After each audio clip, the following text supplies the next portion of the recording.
Se a chuva começar a atrapalhar demais, tá, pessoal? Vocês avisam, porque aí eu fecho alguma coisa aqui, vejo alguma forma de contornar, tento alguma forma de contornar. Na aula passada, o que a gente fez, né? Nós começamos a trabalhar com o escoamento interno viscoso, né? Era aqui a aula de escoamento interno, e nós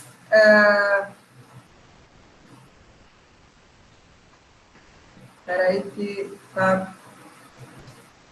não está do jeito que eu gostaria. Deixa eu compartilhar com vocês, então, a outra tela.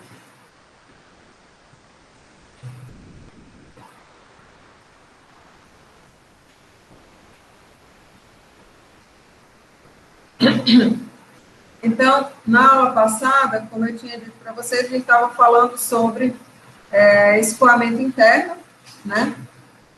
E nesse escoamento interno, a gente tinha dito que era aquele escoamento que ocorria sempre restrito, né, por um contorno sólido.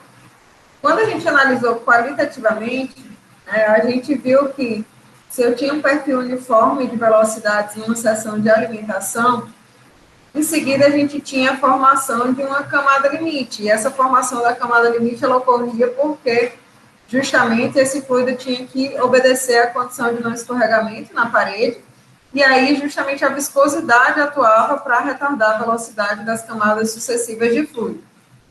Enquanto essa camada limite estava se desenvolvendo nesse início da tubulação, né, nessa região que está destacada como região de entrada, a gente tinha um perfil de velocidades que era função tanto da posição X, né, ao longo do qual a gente estava considerando esse escoamento, quanto da posição radial, né? Então, esse perfil, ele variava porque a camada limite ainda estava se desenvolvendo. E sempre existia essa região aqui, onde os efeitos viscosos ainda não tinham sido sentidos pela porção do fluido. Mas, na medida que essa camada limite crescia, né, ela chegava a um ponto que atingia a linha central daqui dessa tubulação, e a gente obtinha o que a gente chamava de escoamento, condição de escoamento plenamente desenvolvido, né? Porque justamente esse perfil de velocidades passava a ser função somente da cota radial, né? Então, esse mesmo perfil de velocidade, ele se repetia em todo esse X aqui, entre as seções 1 e 3.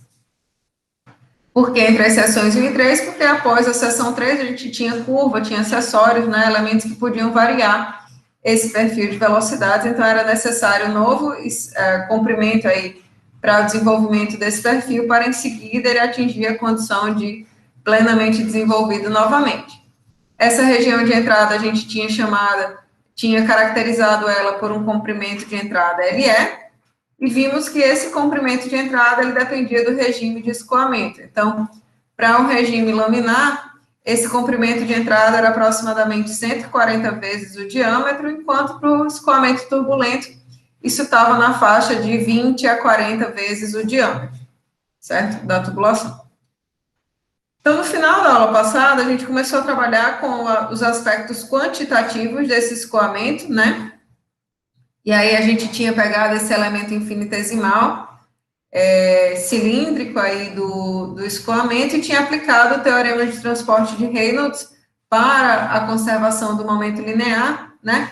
Considerando que a gente já estava trabalhando numa região de escoamento plenamente desenvolvido, ou seja, o perfil era função da cota radial, considerando também que o escoamento ocorresse em regime permanente e que esse fluido que está escoando fosse um fluido incompressível num tubo horizontal, né? Esse conjunto de considerações tinha levado a gente ao equilíbrio, né, da variação de pressão com a tensão de cisalhamento, né? Então, existia uma queda de pressão, né, ao longo do escoamento, ao longo da direção do escoamento. Então, essa pressão aqui nesse trecho 2 era menor do que a pressão aqui nessa seção 1, e essa queda de pressão, ela se devia justamente aos efeitos de cisalhamento, aos efeitos viscosos do escoamento. Então, no escoamento invíscido, a gente não tinha queda de pressão, né? A equação de Bernoulli dizia para a gente, olha, a pressão total ao longo de uma linha de corrente, ela se mantém constante. E essa pressão total era contabilizada como a soma de cargas cinéticas, cargas hidrostáticas e cargas de pressão estática, né? Então, a gente tinha visto isso para o escoamento sem viscosidade, né? Um escoamento de um fluido ideal. Agora que esse fluido ele tem viscosidade, né? Não é que ele tenha viscosidade, agora que a gente está considerando a viscosidade do fluido, né? A gente pode dizer que essa variação de pressão, essa diminuição da pressão ao longo da seção do escoamento, né? Essa queda de pressão aqui, ela é devido aos efeitos da viscosidade, tá? Então, a gente tinha no final da aula passada terminado aqui com essa relação, né, de que na região de entrada não existe uma constância desse gradiente de pressão ao longo da direção do escoamento. Por quê? Porque nessa região está ocorrendo justamente o desenvolvimento dessa camada limite, então esse Roper-Roches ele não é constante, mas uma vez que esse perfil de velocidades ele esteja completamente desenvolvido, então a gente tem a condição justamente de Roper-Roches constante, né? E essa variação de pressão, ela é devida aos efeitos de cisalhamento, certo? Bom, então, hoje a gente vai trabalhar na ideia de que eu agora sei modelar como que se comporta a tensão cisalhante em função lá da equação de Newton, né, a lei da viscosidade de Newton, e eu sei que essa tensão também se relaciona com a variação de pressão, com a queda de pressão na direção do escoamento, né? Então, como para o escoamento laminar a gente tem essas duas informações, a gente vai usá-las em conjuntos, né, para tentar determinar o perfil de velocidades, vazão volumétrica, velocidade média na seção do escoamento e várias outras características, né, que a gente tem interesse quando analisando esse tipo de escoamento. Então, a gente sabe, ó, que para um fluido newtoniano, né, no escoamento laminar, em que a gente tem justamente essas camadas de fluido interagindo, né, com a camada superior e tudo mais. Então, nessa condição, a gente diz que a tensão, ela se relaciona com a taxa de deformação, dUdr, através da viscosidade. E a gente tinha dito, né, que a tensão que uma partícula fluida sentia, né, nessa condição aqui de escoamento, ela era igual a Roper-Roches vezes a posição radial sobre 2, certo? Por que a gente está usando Roper-Roches? Porque aqui a gente está trabalhando com a tensão em um ponto, né, do escoamento em que essa posição radial é R, né? Quando a gente fala da tensão na parede, então a gente... Perdão, pessoal. Quando a gente fala na tensão na parede, então a gente trabalha com o ΔP sobre L, com a queda de pressão, e com o Rzão, né, que seria o raio da tubulação, certo? Então, a gente igualando essas duas expressões aqui, a gente fica com Roper-Roches vezes 2 sobre R, né? Eu passei esse 2 para esse outro lado da expressão e o R aqui para o outro lado também dividindo, né? E a gente sabe que a tensão é μ dUdr. Então, o que foi feito foi isso daqui, né? A tensão foi substituída aqui nessa expressão. Se a gente fizer isso, né? E separar as variáveis, a gente consegue ver que R pode vir para esse outro lado da equação, junto com o dr, né? Esse 2 pode passar aqui dividindo, juntamente com a viscosidade. Por que a gente está fazendo isso? Para justamente separar, né, os nossos infinitesimais aqui, du e dr, separar as nossas variáveis. Dessa maneira, a gente pode fazer a integração dessa equação diferencial, né, usando as seguintes condições de contorno, né, usando esses limites, quais sejam. Quando a gente tiver na coordenada de posição radial Rzinho igual a Rzão, ou seja, na parede da tubulação, a condição de não escorregamento obriga que a velocidade do fluido seja igual a zero, né? E em uma posição qualquer, a gente vai ter um U que é função de R, certo? Fazendo isso, a gente fica com U de R menos zero igual a ρP, ρx, 1 sobre 2.000, que multiplica Rzinho ao quadrado sobre 2, né? Aqui, desse outro lado da equação, se vocês perceberem, eu já expressei em termos de ΔP sobre L, tá vendo? Porque o que acontece? A ordem desses termos aqui foi alterada, né? Então, só para deixar o que aconteceu, né, caso alguém tenha dúvida.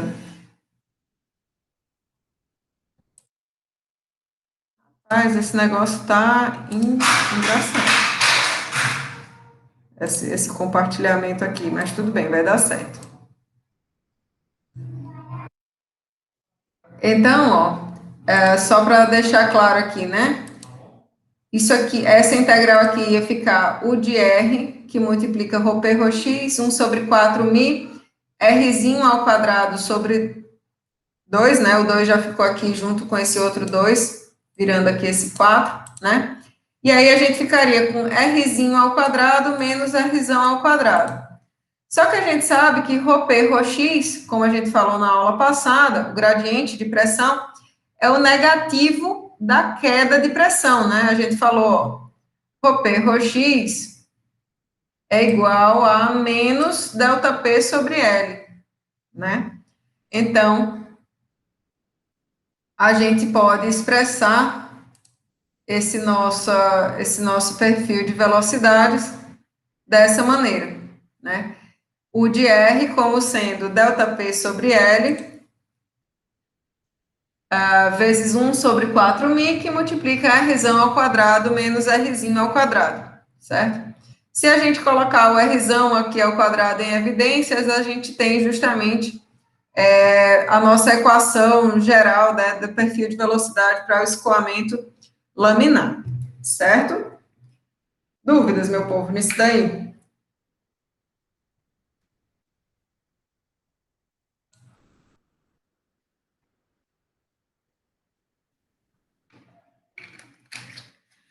Então,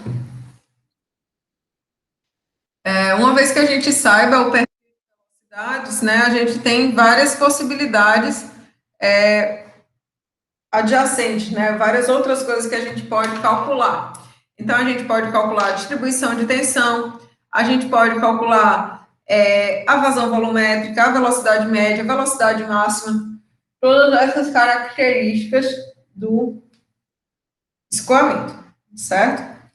Então, por exemplo, se eu tivesse intenção de calcular qual que era a distribuição de tensão para esse tipo de escoamento, bastava eu pegar a derivada desse perfil de velocidades e multiplicar pela viscosidade. E aí a gente já tinha a distribuição de tensão como uma função da posição radial, né? Se a gente quiser determinar a velocidade máxima desse escoamento, a gente vai entender, ó, velocidade máxima é um ponto de inflexão dessa curva do perfil de velocidade. Então, a gente vai trabalhar com a derivada desse perfil sendo igual a zero, para a gente determinar qual é esse ponto de máxima, né? Ah, eu quero determinar a velocidade média desse escoamento. Então, a determinação de velocidade média passa pela determinação de vazão volumétrica, e aí a gente divide pela área total, né? Então, só para deixar aqui, né, para vocês, como que a gente determinaria essa velocidade máxima, né? Como eu falei, como é um ponto de máxima, a gente tem uma primeira derivada sendo igual a zero, Então, a primeira derivada desse perfil de velocidades, dr, tem que ser igual a zero. Então, a gente ia ter esse perfil aqui. Quando a gente faz essa derivação com relação ao raio, esse primeiro termo é constante, né? E aí a gente fica com essa constante vezes menos 2R, enfim, pequeno, né? Dividido por Rzão quadrado. Esse Rzão quadrado se cancela aqui, ó, nessa derivada com esse outro Rzão quadrado. E a gente fica com essa condição aqui para determinar qual é o ponto de máximo. Então, como ΔP, L, viscosidade são propriedades que já têm um valor numérico, né, que a gente não... A única condição que a gente tem para que isso aqui seja igual a zero é que justamente o ponto R, né, a coordenada radial, seja igual a zero. Então, já que a gente já sabe qual ponto é o ponto de máximo, né, para a gente determinar o valor da velocidade máxima, a gente volta para a equação do perfil, que seria essa aqui, e aplica ela na condição do ponto de máxima, ou seja, quando R é igual a zero. Então, a gente fica com a velocidade máxima sendo igual a ΔP sobre L, vezes 1 sobre 4.000, vezes o raio ao quadrado, o raio da própria tubulação, certo?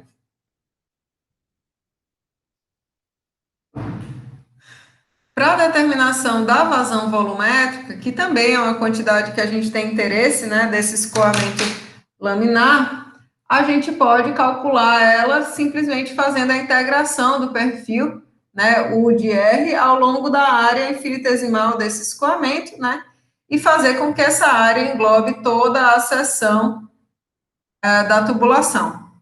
Então, a nossa área infinitesimal para integração fica sendo 2πr, que seria o comprimento dessa circunferência, vezes 1dr. Né? O comprimento infinitesimal da circunferência aqui desse elemento, 2πr, vezes 1dr. Então, ele vai crescendo aqui até atingir R igual a Rzão, certo? Então, aqui foi substituído o perfil de velocidades, a equação do perfil de velocidades. E aqui a gente tem a expressão para a nossa área de escoamento, né?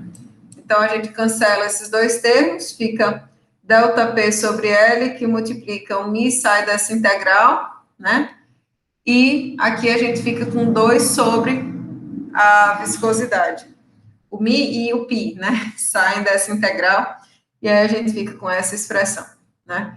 Então, a integração disso daqui vai ficar Rzão quadrado vezes a integral de R dr fica sendo Rzinho ao quadrado sobre 2, e essa integral de R a terceira dr fica sendo Rzinho a quarta sobre 4, né? Aqui é Rzão a terceira, perceba.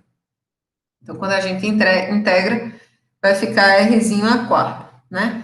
Aplicando esses limites de integração, né? Ou seja, quando Rzinho for igual a Rzão e quando Rzinho for igual a zero, a gente vai ficar numa condição de Rzão a quarta sobre 2 menos Rzão a quarta sobre 4, né?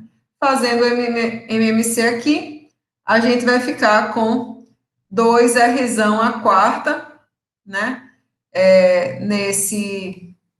Só deixar aqui escrito, tá? Deixa eu botar aqui com outra cor para vocês conseguirem ver depois. Então, isso aqui vai ficar 2 Rzão a quarta sobre 4 menos Rzão a quarta, né? Então, esse resultado aqui vai ser Rzão a quarta dividido por 4. Então, aqui, Rzão a quarta dividido por 4 vezes 2, né? Que dá aqui justamente 8. Ok? Essa equação aqui é uma equação bastante interessante para a gente, bastante difundida, né? A equação de Hagen-Poiseuille. e aí ela relaciona quantidades que são de interesse e facilmente medidas, né, para a gente. Então, ela relaciona a vazão volumétrica, que é simples da gente medir, com a queda de pressão, né? E queda de pressão também é uma coisa bastante simples de ser medida. A gente simplesmente faz 2 tomadas de pressão em pontos distintos, sabe a distância entre esses pontos. Então, se eu tenho a medida da diferença de pressão, ou a medida, se eu tenho a medida da queda de pressão, ou a medida da vazão volumétrica, eu consigo estimar o outro parâmetro, certo? Para o escoamento laminar. E isso facilita, obviamente, muito a vida das pessoas, né? Porque eu não preciso ter medidas para todas as variáveis, basta eu ter medida de uma, eu já determino a outra, né? Então, essa seria a nossa equação aí de Hagen-Poiseuille, tá bom? Então, ela se presta ao cálculo da vazão volumétrica ou da variação de pressão ao longo do escoamento laminar, né, de um fluido, certo? Então, vamos fazer essa questão aqui, que eu acho que ela não foi resolvida aqui nessas questões aqui anteriores, então eu vou resolver ela aqui com vocês, e aí em seguida a gente já tá, do caso do escoamento turbulento. Tá certo, pessoal? Então, nessa questão, ele diz assim,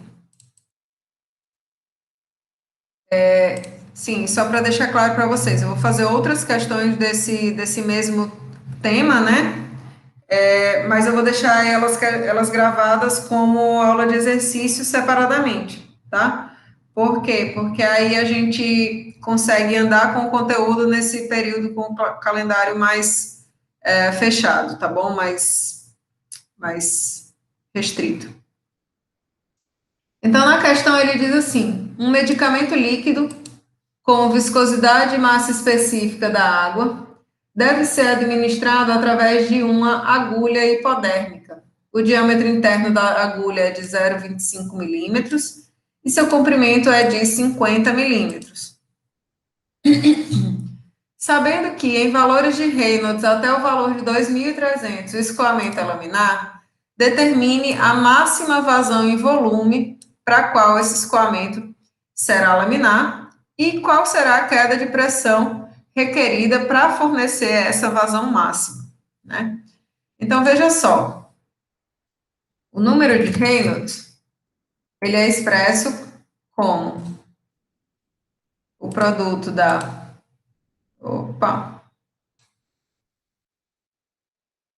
massa específica, velocidade, diâmetro, dividido pela viscosidade do fluido, né? ρVd sobre a viscosidade. Na questão, ele já nos informa, e isso aí é informação que vocês já precisam carregar com vocês, que Reynolds menor do que 2.300 igual a escoamento laminar em tubos, certo? Então, ele pede para a gente trabalhar, né, com essas condições de tamanho de tubulação e tudo mais, para determinar a máxima vazão em volume. Então, o que a gente vai fazer é qual que seria a velocidade, determinar qual que seria a velocidade máxima para a qual esse escoamento ainda seria laminar. Por que a velocidade? Porque esse valor de velocidade vai ser a velocidade média do escoamento, né? E aí a gente tem a possibilidade de 50 vezes 10 a menos 3, de determinar qual que seria essa vazão máxima, certo? Então, só confirmar aqui.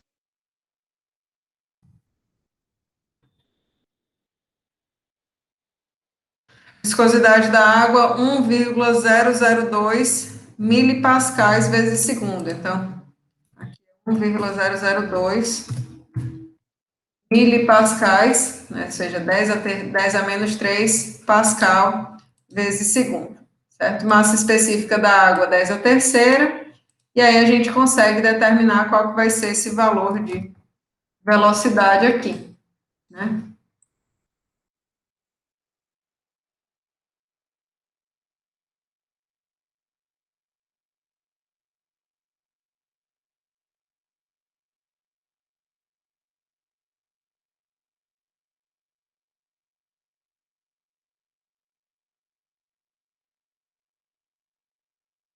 Opa, meu povo, olha aqui o erro, né? O diâmetro da agulha é 0,25 milímetros, então 0,25 milímetros e não 50. Eu estava pegando o comprimento ao invés do diâmetro.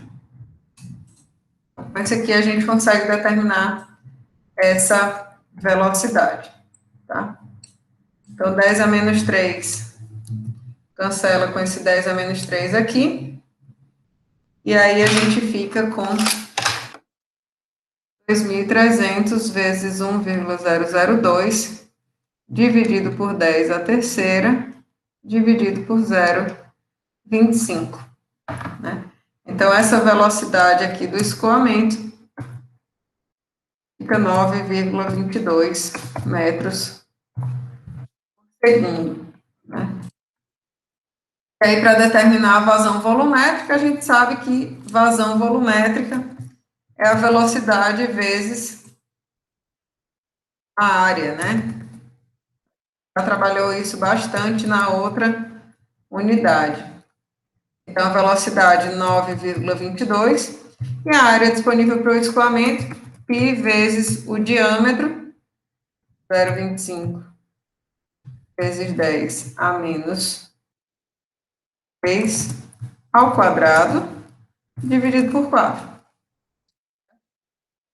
Essa vazão volumétrica seria isso vezes I vezes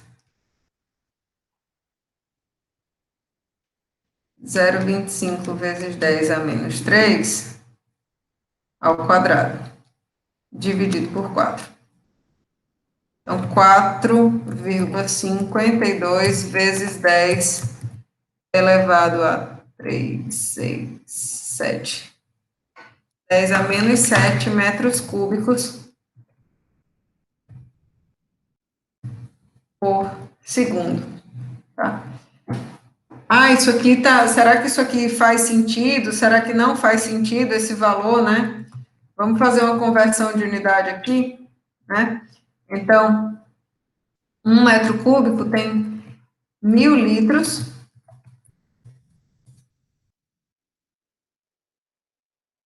1.000 litros é 1 metro cúbico, né?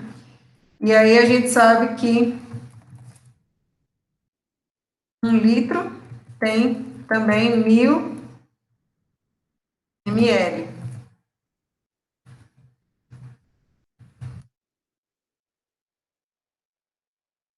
Então, aí a gente tem um valor que está 10 a menos 3, né? 10 a menos 7 aqui, vezes 10 a terceira, vezes 10 a terceira, né? Então, essa vazão volumétrica aqui,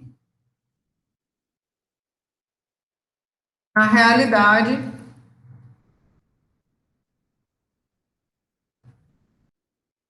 é 10 a menos 1 ml por segundo, certo? Coloquei aqui realmente só para a gente, só para a gente ter uma ideia aí de valores, tá, pessoal?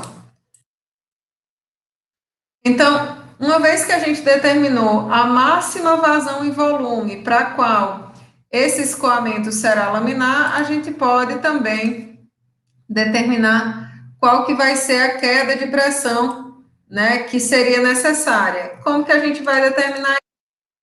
Ora, o escoamento já é laminar. Então, eu já sei de cara. Opa! Então, a gente pode pegar a nossa equação de Hagen-Poiseuille, que relaciona justamente a vazão com a queda de pressão, né? E determinar qual que vai ser esse ΔP, qual que vai ser ΔP sobre L, né, que é a queda de pressão por unidade de comprimento.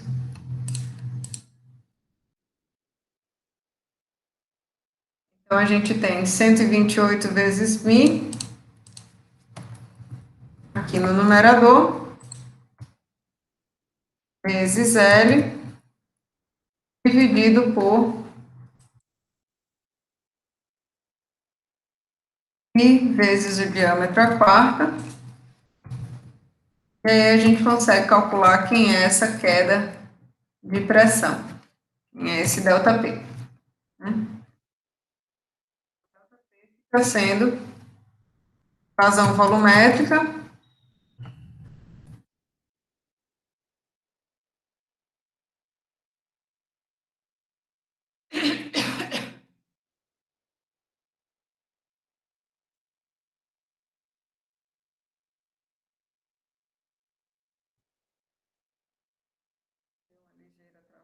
e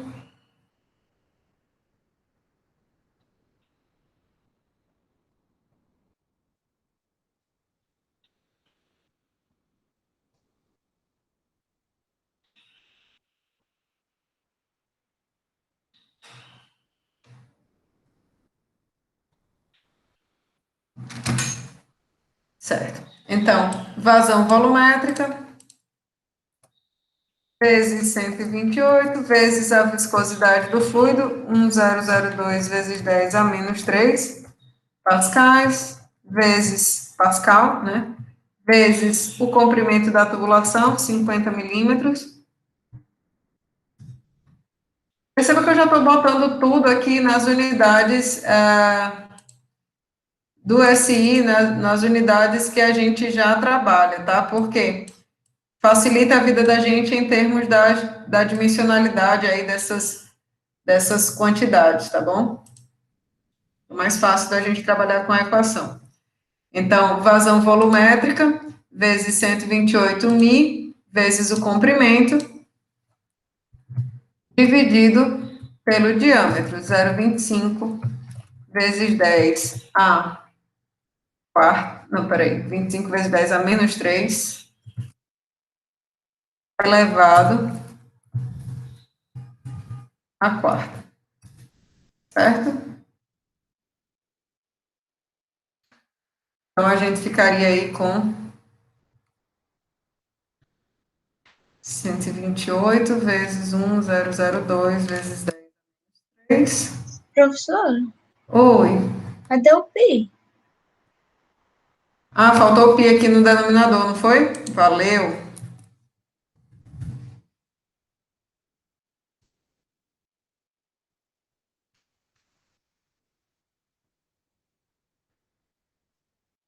Zero vinte e cinco vezes 10 a menos 3 elevado à quarta.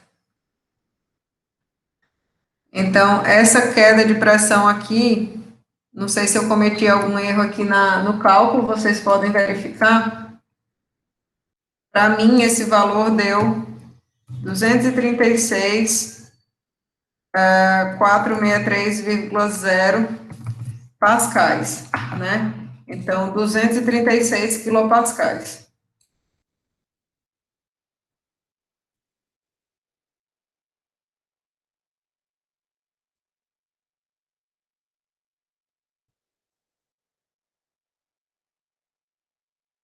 Vejam se o de vocês deu esse mesmo valor. Bom? Bom, pessoal, o escoamento luminar é lindo, né? A gente consegue obter todas essas equações de uma maneira bem direta. Tudo acontece muito maravilhosamente no escoamento laminar, né? A gente consegue medir todos os parâmetros, calcular todos os parâmetros analiticamente com facilidade. Mas no escoamento turbulento, né, a gente tem uma situação um pouco diferente. Por quê? Porque no escoamento turbulento, a gente tem essas camadas do fluido que tem valores de velocidade diferentes, então existem flutuações dos valores da velocidade. Essas flutuações, elas são de alta frequência, então elas se superpõem ao movimento na direção principal do escoamento. Então, enquanto no escoamento laminar a gente tem uma camada de fluido com uma velocidade tal lá, bem definida pelo perfil de velocidades, né? No escoamento turbulento, a gente tem um valor de velocidade que oscila com relação a um valor médio, através de um valor que ele chama aqui de U', né? Então, U' representa uma oscilação aleatória nesse valor da velocidade num determinado ponto. E aí, essas oscilações de velocidade, né, elas vão causar transferência de quantidade de movimento. Lembra que eu falei que quando a gente estava falando na segunda unidade, que o momento linear está relacionado com a velocidade com que esse fluido escoa, né? Naquele momento, a gente disse assim, lá no teorema de transporte de Reynolds, a gente ficava com somatório de forças de um lado, taxa de variação do momento no volume de controle, que a gente geralmente desprezava, porque o regime era permanente, e num último termo, a gente tinha um produto que era o vetor velocidade, massa específica, velocidade, e o produto escalar, velocidade e área, né? Então, a gente tinha ali ρ, V ao quadrado, vezes uma área, que dava para a gente uma informação de forças, né, de momento linear que estava sendo transferido. Então, como aqui a gente tem flutuações nesses valores de velocidade, essas flutuações de velocidade, elas são responsáveis por transferência de quantidade de movimento entre as camadas do fluido, né? Então, só para deixar aqui mais claramente, né, matematicamente descrito, né, ainda que isso não seja uma descrição bem pormenorizada, mas ela é uma descrição qualitativa, né? Então, a gente sabe que o momento linear é o produto da massa vezes a velocidade da partícula fluida, né? E quando a gente trabalhou com taxa de variação do momento, a gente disse que isso aqui era a taxa desse momento linear aqui. Então, massa dV/dt. Se a gente fosse... E a gente viu que isso aqui era massa vezes aceleração, né? Então, representava uma força pela segunda lei de Newton.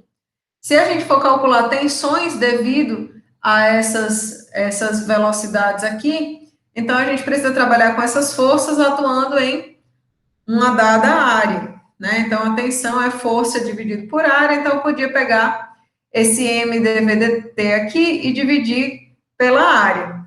Se a gente fizer isso, né, a gente sabe que massa específica, quer dizer que massa pode ser expressa pelo produto massa específica vezes volume, né? E aí a gente consegue cortar, né? Volume é uma área vezes uma dimensão de comprimento, uma espessura qualquer. E aí a gente pode expressar essas tensões como produto massa específica vezes velocidade, LDT, vezes um outro termo de velocidade, como eu estava tentando explicar para vocês anteriormente, né? Então, as tensões, né, no escoamento turbulento, elas não podem ser modeladas por aquela expressão que a gente já conhecia, né, do fluido newtoniano, elas não obedecem essa relação aqui, certo? Mas a gente consegue ver que para o escoamento turbulento, essa tensão sentida pelas camadas de fluido, ela vai depender justamente dessas flutuações aleatórias da velocidade, que vão transportar a quantidade de movimento, né? Então, no caso do escoamento turbulento, a gente diz que o fluido ele está sujeito a duas parcelas majoritárias aí de tensões, né?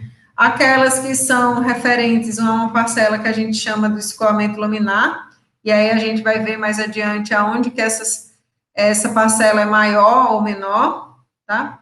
e uma parcela de tensão que a gente chama de tensões turbulentas, né, que se refere justamente a esse termo, massa específica vezes componentes da velocidade, né, e aí aqui ele trabalha essas componentes da velocidade em termos justamente da média das flutuações de velocidades, certo? Então, para o escoamento turbulento, a gente tem essa relação de soma de uma parcela de tensão laminar, que seria modelada por essa equação, e uma parcela do que a gente chama de tensão turbulenta, que se refere às próprias flutuações de velocidade, né? Então, enquanto no caso laminar a gente tem a relação de uma partícula fluida somente interagindo com as suas vizinhas mais próximas, né? E aí toda essa interação é modelada por aquela tensão laminar. No caso do escoamento turbulento, a gente tem essas flutuações de velocidades que vão causar essa mistura entre as camadas de fluido, e aí vão ser responsáveis por essa outra parcela, né, de tensão, certo?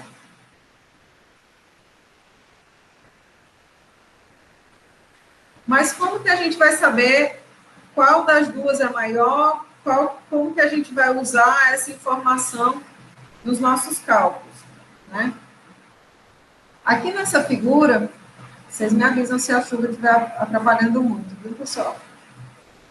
Aqui nessa figura, ele está destacando, aqui seria a parede da tubulação e aqui seria a linha de centro dessa tubulação, certo? Na porção mais próxima à parede do tubo, né, a gente tem a parcela da tensão referente à característica laminar sendo mais importante. Perceba, essa parcela é esse trecho aqui, ó. Isso aqui é a parcela da tensão laminar, e essa aqui em azul é a parcela da tensão, a componente turbulenta, certo? Então, na porção mais próxima à parede do tubo, a parcela da tensão total, que corresponde à tensão laminar, ela é maior do que a porção turbulenta. Na porção mais distante da parede, então, a gente praticamente só tem contribuição da tensão turbulenta. Ah, professora, eu não estou entendendo o que você quer dizer com isso aí, não. Lembra que a gente falou lá quando a gente estava fazendo essa modelagem para o escoamento laminar, né?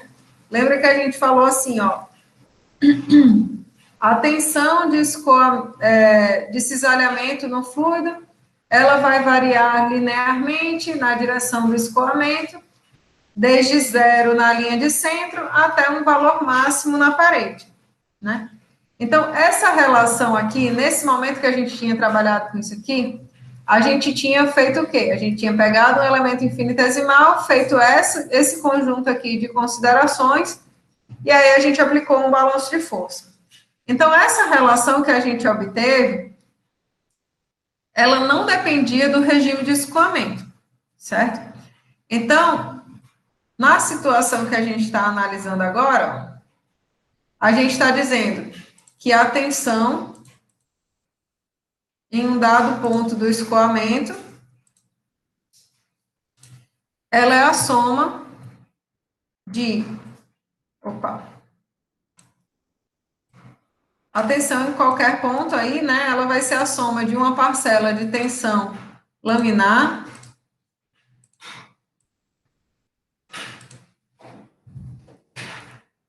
mais uma parcela de tensão turbulenta, certo?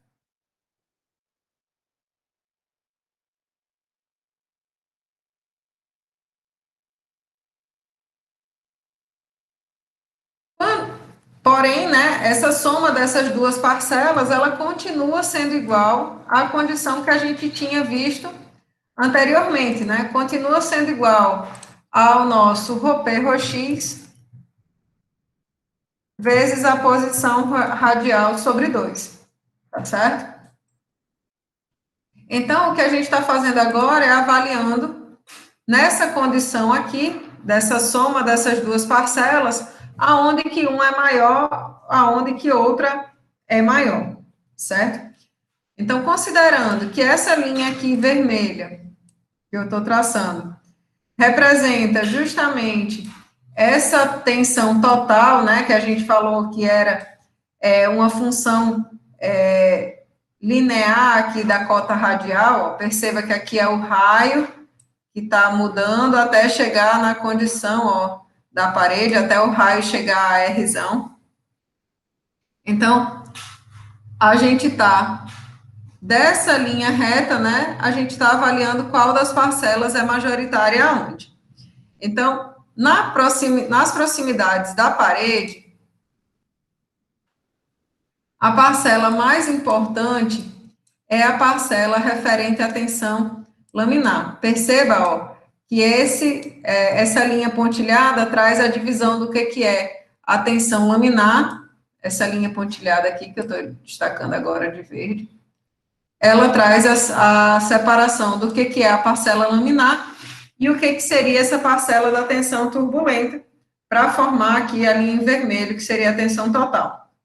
Então, nas proximidades da parede, a tensão predominante é a tensão laminar, né? E essa camada aqui próxima da parede a gente chama de uma subcamada viscosa, né? É justamente onde esses efeitos referentes à viscosidade, à tensão laminar, né? Eles são mais aparentes. O fluido aqui, ele está sujeito à condição de não escorregamento, né? Em contato com a parede, com o contorno sólido. Então, os efeitos da viscosidade, né, eles são mais pronunciados nessa região. Na medida que a gente se distancia dessa parede, né, se aproximando mais da linha de centro da tubulação, a parcela dos efeitos viscosos no cômputo da tensão total, ela começa a diminuir, né? E o termo referente às tensões turbulentas, que seria o produto da massa específica vezes a média das flutuações de velocidade, né, se torna mais importante. Então, na medida que a porção turbulenta da tensão, ela se torna mais importante, então a gente tem também a diminuição da tensão total, ó, a qual o fluido está sujeito. Tal vai diminuindo, né? Porque ele obedece ainda a essa relação linear, e a contribuição para o valor de tal é praticamente completamente referente à tensão turbulenta, ou seja, referente a essas flutuações de velocidade. Certo?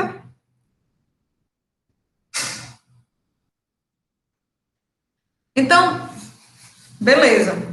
Ótimo, professora. Estudamos o escoamento laminar. Temos uma relação complexa aí, né? Não podemos modelar, como no caso laminar, a partir dos dados, né? Das equações analíticas, o escoamento turbulento. De fato, não podemos.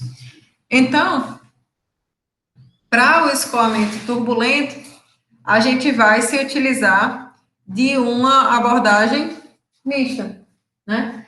A gente vai... Oi? O que foi?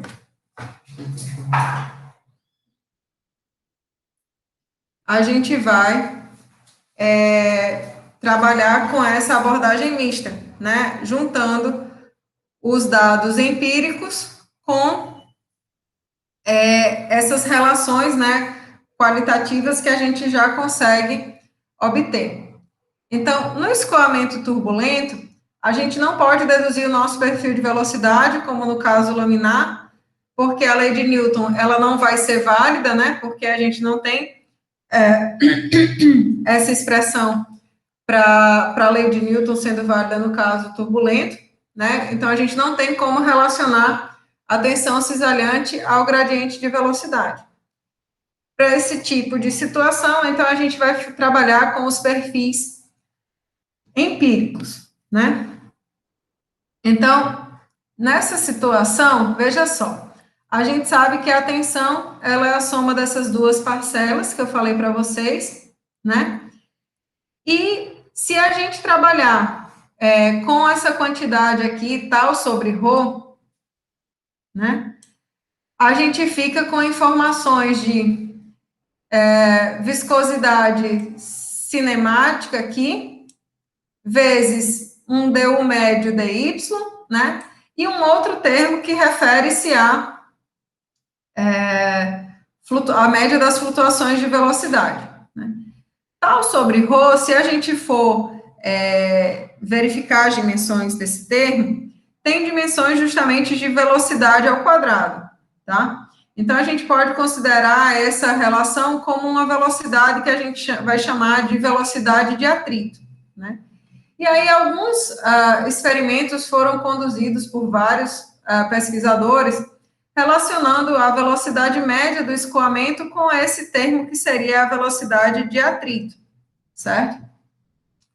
E aí se verificou que existem duas regiões, né, principais que modelam esse escoamento turbulento, né?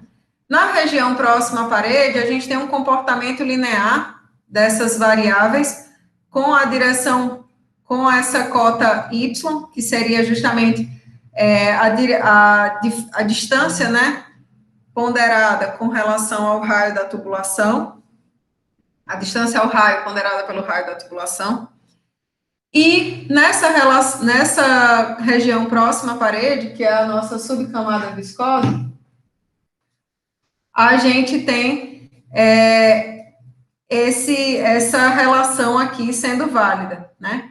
Para que serve isso? Isso aqui vai servir para a gente justamente determinar qual que seria a espessura dessa subcamada viscosa, ou a espessura na região, daquela região na qual a viscosidade tem um efeito importante, certo?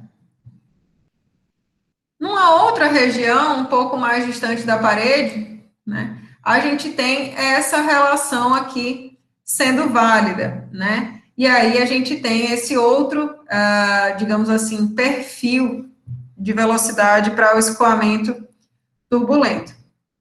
Tá? Então, na realidade, o que a gente verifica para o escoamento turbulento é que existe uma região, próxima à parede, em que essa subcamada viscosa, ela é muito importante e a gente tem justamente esse fluido obedecendo à condição de não escorregamento, né, que seria essas regiões aqui próxima à parede, e em seguida a gente tem o comportamento, né, que seria comportamento da linha de centro. O perfil de velocidades que descreve essas características da melhor maneira possível é um perfil de lei de potência, segundo essa equação aqui, né? Então, a gente tem um perfil de velocidades que depende de uma velocidade máxima, que multiplica 1 menos Rzinho sobre Rzão, a razão entre a posição radial e o raio, né, da própria tubulação, elevado a um expoente 1 sobre n, certo? Então, esse perfil de velocidades, ele modela com muita precisão toda essa região maior, né, do escoamento, essa região mais central, mas ele não pode ser aplicado com muita precisão na região próxima à parede, porque quando essa região aqui, quando isso ocorresse, né, a gente verificaria um gradiente de velocidade infinito pelo uso dessa equação. Porém, para regiões até o limite em que a diferença é Rzão menos Rzinho em relação ao raio total dessa tubulação for menor do que esse valor de 0,04, então a gente expressa com muita adequação o comportamento da velocidade do escoamento.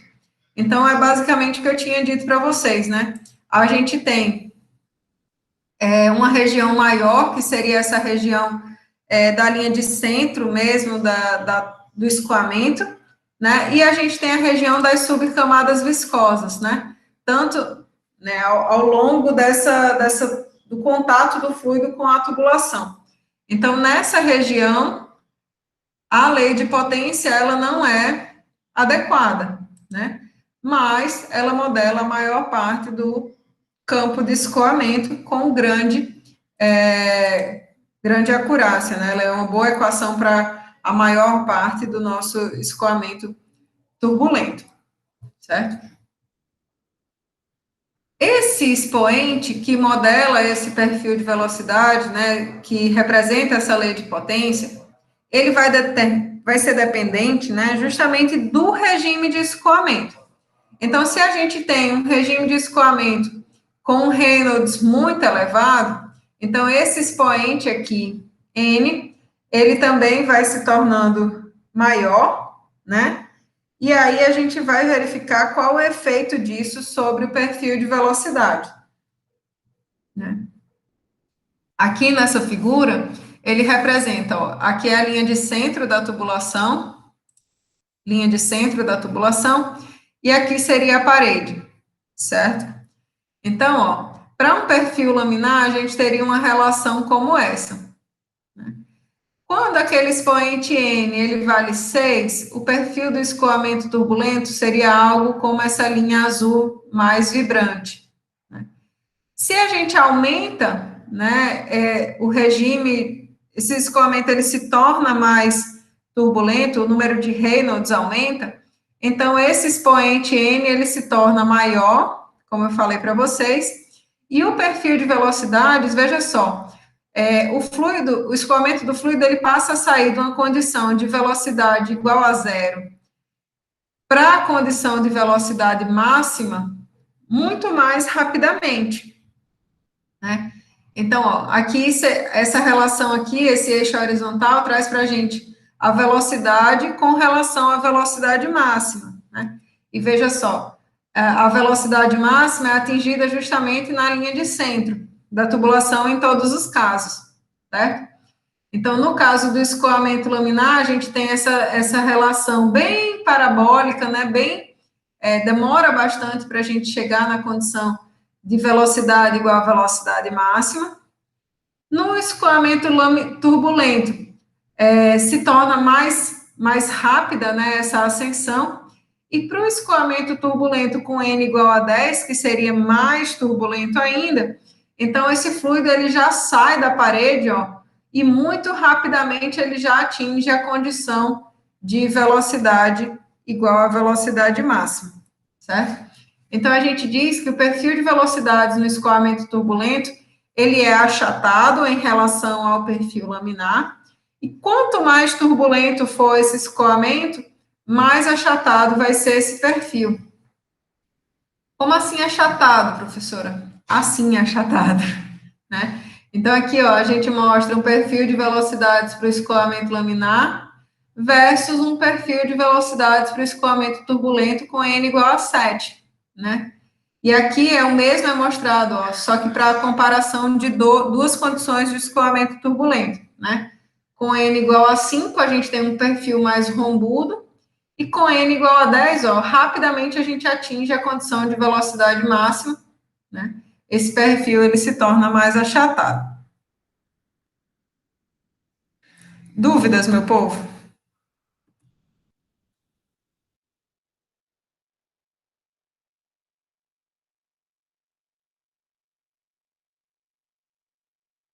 Tudo certo?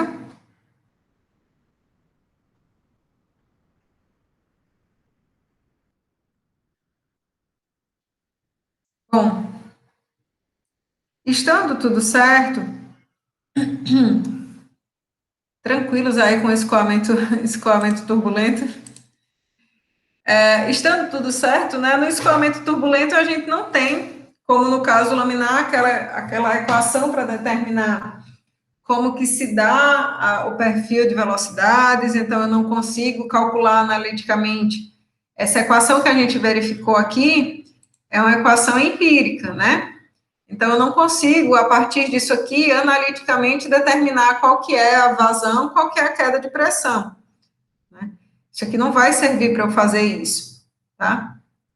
No máximo eu vou conseguir determinar qual é a velocidade em um dado ponto da tubulação, tá?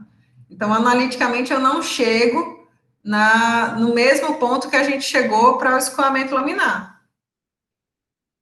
Mas eu ainda preciso de informações sobre esse escoamento. Eu ainda preciso modelar o escoamento turbulento e ser capaz de compreender, né, e tirar informações importantes sobre ele. E a gente vai fazer isso numa abordagem de energia, né? A gente vai pegar esse mesmo problema, dando uma volta para chegar nele por outro lado, certo? Então, a gente sabe que no escoamento viscoso, né, dos fluidos, a gente vai ter uma importância significativa, né, do atrito, né? E o atrito, como vocês sabem, é um consumidor de energia disponível do fluido. Então, se no escoamento invisto, a pressão se mantinha constante, né, segundo a equação de Bernoulli, ao longo de uma linha de corrente, aqui isso não vai acontecer. A gente tem a viscosidade, a gente tem esse atrito interno, consumindo a energia disponível do fluido e, consequentemente, causando uma diminuição na pressão ao longo do escoamento, certo? E, obviamente, custos com energia são custos para viabilizar um processo, certo? A gente vai ter que ter um equipamento de bombeio para superar essas perdas de energia, né? Então, eu gasto energia para fazer com que o fluido se movimente e chegue no ponto que eu tenho interesse. Então, para a gente trabalhar com o escoamento viscoso, né? A gente vai trabalhar aí com a nossa equação de conservação de energia, que vocês já conhecem lá da segunda unidade, para o caso desse escoamento interno em regime permanente de um fluido incompressível, mas que agora tem seus efeitos de viscosidade importantes, né? Então, diferentemente do que a gente fez lá na equação de Bernoulli, que a gente cancelava esse termo de taxa de transferência de calor e as variações de energia interna, né? Agora a gente não vai poder fazer isso, ok? Então, considerando esse escoamento interno em regime permanente de um fluido incompressível, a gente vai cancelar alguns termos aqui dessa nossa equação, né? Quais? Se o escoamento é em regime permanente, a gente não tem esse termo aqui, né? Se não existem outras formas de realização de trabalho que não seja o de escoamento, então esses termos também se cancelam. E aí a gente fica com a taxa de transferência de calor sendo igual a esse fluxo aqui de energia através da superfície de controle, né, desse meu volume de controle. Como vocês devem se lembrar, ó, esse termo aqui, a integral de ρ VdA, representa a vazão mássica do escoamento, certo? Então, aqui a gente tem uma seção 1 e uma seção 2, ou seja, uma única seção de entrada e uma única seção de saída, e pelo fato desse fluido ser incompressível, então a vazão mássica M ponto na seção 1 tem que ser igual à vazão mássica na seção 2, certo? M.1 tem que ser igual a M.2. Então, todos esses termos aqui da integral da superfície de controle, eles estão multiplicados pela vazão mássica, que é a mesma nas duas seções, certo? Então, essa taxa de transferência de calor vai ter que ser igual à vazão mássica, que multiplica a variação de energia interna, que multiplica o termo de P sobre ρ entre as duas seções, o termo referente à energia potencial, né, variação da energia potencial, e perceba que esse último termo, né, referente à velocidade, ele não foi substituído aí pela vazão mássica, certo? Por quê? Porque nesse terceiro termo, a gente tem uma dependência da velocidade, né? A terceira, e como esse perfil de velocidade varia ao longo de uma área, certo? Então, veja só, se o escoamento não fosse viscoso, a gente podia colocar V2 ao quadrado, V2 ao cubo, não, V2 ao quadrado sobre 2 vezes vazão mássica aqui, V1 ao quadrado sobre 2 vezes vazão mássica aqui, né?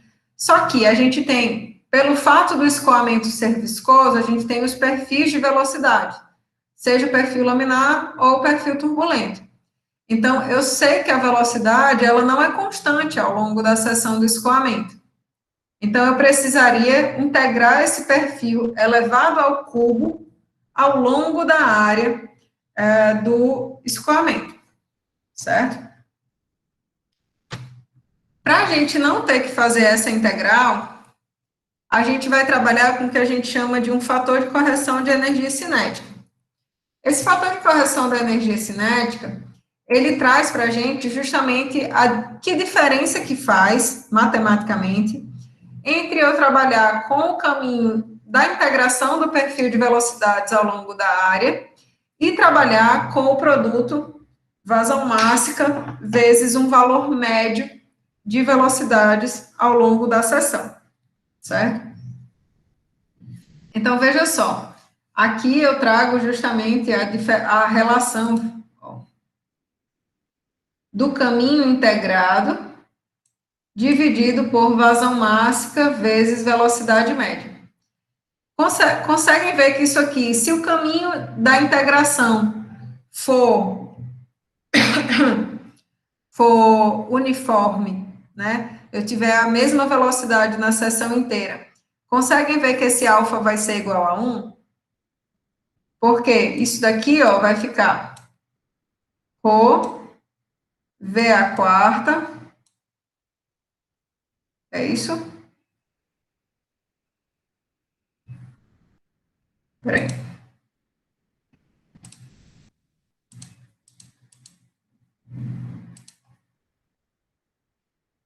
Cadê a caneta? Então, aqui, a gente vai ficar com o produto da massa específica, ρVA, que seria justamente a vazão mássica, vezes um termo de velocidade ao quadrado, certo?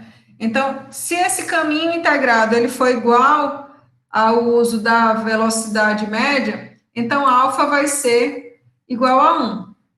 Se o perfil ele não for uniforme, então a gente vai ter um valor de alfa que vai ser diferente da unidade, né, maior do que 1.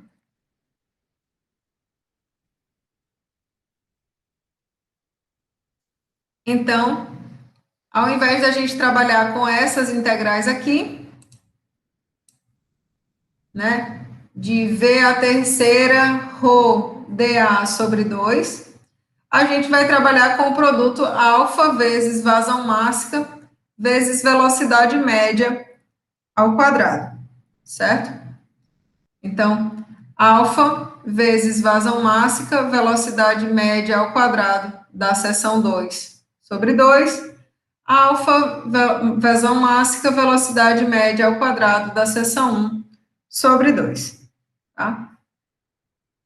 Se a gente for fazer, né, essa conta de pegar o perfil de velocidades, elevar ao cubo, multiplicar pela área, fazer essa integração e dividir pelo valor médio, né, de velocidade ao quadrado vezes a vazão máxima, a gente vai verificar que alfa, para um escoamento laminar, vai ser igual a 2.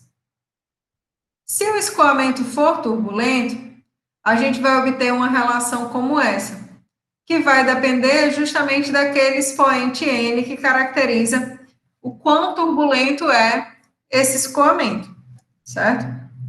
Então, ó, para nodes de 4 vezes 10 a terceira, que corresponderia a um valor de N igual a 6, alfa seria 1,08. Para um valor de Reynolds de 3 vezes 10 a sexta, ou seja, um escoamento bem mais turbulento, esse expoente N valeria 10, né? E o valor de alfa correspondente seria 1,03. Então, perceba que Para os escoamentos turbulentos, um valor de alfa de aproximadamente igual a 1 é uma informação válida e, né, você pode usar aí nas suas deduções, tá? Se esse escoamento ele estiver na condição de plenamente desenvolvido, então esse perfil de velocidades que eu vou determinar para a seção 1, ele vai ser igual ao perfil de velocidades para a seção 2. Por quê? Porque se o escoamento está plenamente desenvolvido, o perfil de velocidades não muda mais de um ponto para o outro, certo? Então, alfa 1 vai ser igual a alfa 2. Se a gente passar, ó, todos esses valores de m ponto aqui que estão em todos esses termos para o outro lado da equação, dividindo, a gente vai ficar com Q ponto sobre m ponto, né? E essas diferenças aqui de carga de pressão, carga de elevação e carga de velocidade e variação de energia cinética. Então, a gente ficaria com algo como isso, certo? Esse termo aqui de Q ponto sobre M ponto menos a variação de energia interna, né? Se vocês observarem essa equação, ela é muito parecida com a equação de Bernoulli, né? Ela tem somente algumas diferenças que a gente pode trabalhar, né? Então, veja só. Aqui a gente está falando de U2 menos U1, P2 menos P1, Z2 menos Z1, né? E na equação de Bernoulli a gente trazia os termos de energia da seção 1 sendo igual aos termos de energia da seção 2, né? Então, na equação de Bernoulli, eu não tinha esse termo aqui, né? Esse termo aqui, ele vai contabilizar para a gente justamente a diferença de energia mecânica entre duas seções do escoamento, quando esse escoamento ele é viscoso, tá? Então, essas perdas de energia, elas vão ocorrer na forma de calor e energia interna do fluido, e a gente vai chamar essas perdas de carga, certo? Então, enquanto na equação de Bernoulli eu tinha a igualdade entre esse termo e esse, né? Agora, quando a gente fala do escoamento interno que é viscoso, então essa diferença de energia mecânica na seção 1 e na seção 2, ela é contabilizada na forma de uma perda de carga, certo? Então, se a gente for observar as dimensões dessa equação, né, a perda de carga, quando a gente escreve essa equação dessa maneira, tem dimensões de comprimento ao quadrado dividido por tempo ao quadrado. Se a gente dividir isso aqui tudo pela aceleração da gravidade, esses termos todos têm dimensão de comprimento, certo? Ah, professora, quando que a gente vai usar um, quando que a gente vai usar outro? Vai depender das informações que estão sendo fornecidas para vocês. Então, é sempre interessante vocês observarem quais que são as unidades, né, dos termos de perda de carga que vocês estão calculando ou que vocês obtiveram, certo? Então, a gente tem essa condição aqui para a modelagem da perda de carga no escoamento interno viscoso. Certo, pessoal? Então, só para a gente deixar bem claro, né, enfatizar, essa variação de pressão num duto, ela vai ser resultante da variação de elevação, da variação de velocidade do escoamento e do atrito. Se não existem perdas por atrito, então essa variação de pressão, esse ΔP aqui, ele vai poder ser calculado pelo uso da equação de Bernoulli. Mas, se o escoamento for viscoso, então a gente precisa estimar essa perda de carga, tá? E aí, essa perda de carga, a gente vai contabilizar como duas parcelas. Uma parcela principal, que vai ser devido ao atrito do fluido com a tubulação, né, entre as camadas de fluido. entre as camadas de fluido, não, entre as partículas fluidas, né? E a perda de carga secundária, que vai ser devida ao escoamento através de acessórios, né? Válvulas, joelhos, registros, né? Todas as porções do escoamento que não englobam aqui esse termo de perda de carga principal, ou seja, escoamento plenamente desenvolvido, tá bom? Então, na aula que vem, a gente vai trabalhar como que a gente determina essa perda de carga principal para o escoamento laminar e turbulento, como que a gente determina perda de carga secundária, né? E aí a gente vai partir para a parte de bombas, ok?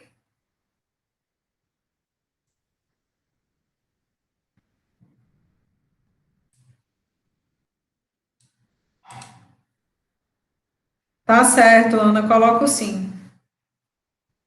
Pode deixar que eu vou colocar lá.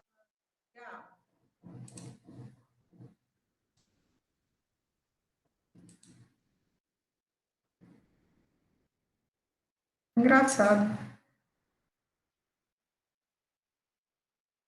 É sim, Felipe. A prova hoje é só para a turma do Manhã 34, porque teve um problema lá na prova deles, tá?